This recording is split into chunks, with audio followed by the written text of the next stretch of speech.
لم يكن الذين كفروا من أهل الكتاب والمشركين منفكين حتى تأتيهم البينة. جو لوگ کافر ہیں یعنی اہل کتاب اور مشرک وہ کفر سے باز رہنے والے نہ تھے جب تک کہ ان کے پاس کھلی دلیل نہ آتی.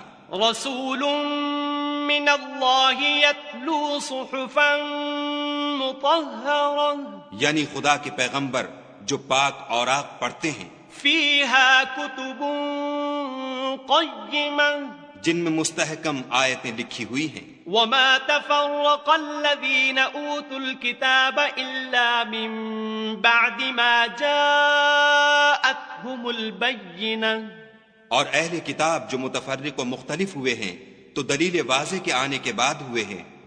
وما امروا الا ليعبدوا الله مخلصين له الدين حنفاء ويقيموا الصلاة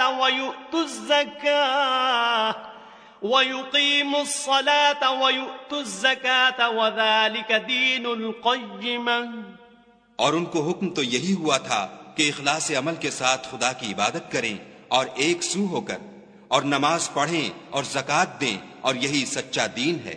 ان الذين كفروا من اهل الكتاب والمشركين في نار جهنم خالدين فيها اولئك هم شر البرية. جو لوگ کافر ہیں یعنی اہل کتاب اور مشرک وہ دوزخ کی آگ میں پڑیں گے اور ہمیشہ اس میں رہیں گے، یہ لوگ سب مخلوق سے بدتر ہیں. ان الذين آمنوا وعملوا الصالحات اولئك هم خير البرية. اور جو لوگ ایمان لائے اور نیک عمل کرتے رہے وہ تمام خلقت سے بہتر ہیں. جزاؤهم